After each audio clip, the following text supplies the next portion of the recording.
त्याच्या जन्माला 395 वर्ष शिवजयंतीचा आहे आणि या देशातल्या भूमीमध्ये जन्माला आलेला एक अशा प्रकारचा नरवीर की ज्याला 395 वर्ष पूर्ण झाल्यानंतर सुद्धा या देशातला नागरिक, या देशातले अनेक लोक आठवण ठेवतात आणि त्याच्यासाठी अक्षरशः वेड्या होतात. कारण या भूमीमध्ये जे या ठिकाणी हिमालयापासून कन्याकुमारी पर्यंत आणि कच्छ पासून काराकोरम पर्यंत ज्या ज्या ठिकाणी भारत भूमी म्हणून ओळखली जाते त्या संपूर्ण भारताच्या भूमीमध्ये शिवाजी महाराज असं म्हटल्यानंतर प्रत्येकाच्या अंगावरती रोमांच उभे राहतात आणि रक्त सळसळ लागतं. याचं कारण असं आहे, या भारताच्या भूमीमध्ये हजारो राजे होऊन गेले. हे भारताला जो हजारो आल्यानंतर त्यांच्या बालपणामध्ये त्यांनी त्या कालखंडामधल्या लोकांच्या समस्या आणि त्या कालखंडातल्या लोकांचे प्रश्न याची जाणीव झाली आणि नंतरच्या कालखंडामध्ये आपल्या नंतर सुद्धा या देशातल्या समाजाला दुःख पोचू नये, त्याच्या समस्यांचं निराकरण व्हावं यासाठी तळमळणारा आणि दृष्टी ठेवून योजना बनवणारा राजा म्हणजे शिवछत्रपती आहे. लक्षात घेतलं म्हणजे त्याला काय दूरदृष्टी म्हणतात.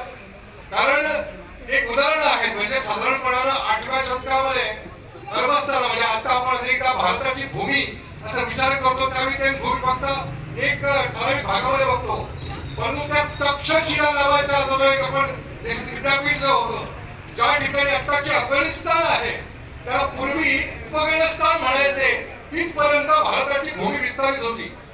आणि अशा भूमीमध्ये ज्या ज्या वेळी इस्लामाचा पाय लागले आणि साधारणपणे 13व्या शतकापासून 17व्या शतकापर्यंत इस्लामाच्या या निर्दयी अशा प्रकारच्या राजवटीनं या भारतातल्या हिंदू समाजावरती वरवंटा फिरवला. या देशातली मंदिरं तोडली, या देशाचा इतिहास समूळ नष्ट केला, या देशातल्या बायकांना पाठवलं गेलं तर जनाघालामध्ये ठेवलं.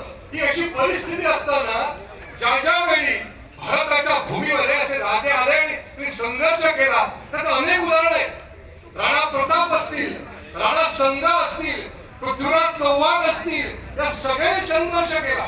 या देशातल्या सगळ्या राजांनी कधीही अशा प्रकारची गुलामगिरी सहन केली नाही, परंतु ते सहन न करताना एक वेगळी योजना न बनवता एक प्रकारचा कायम प्रयत्न केल्यामुळे कायम अपयशी झाले. आणि छत्रपती शिवाजी महाराज हे वेगळे काय होते त्याचं कारण असं, शिवाजी महाराज उत्पत्ती होते, शिवाजी महाराज चाणाक्ष होते, शिवाजी महाराजांना शत्रूच्या पावलांची अंदाज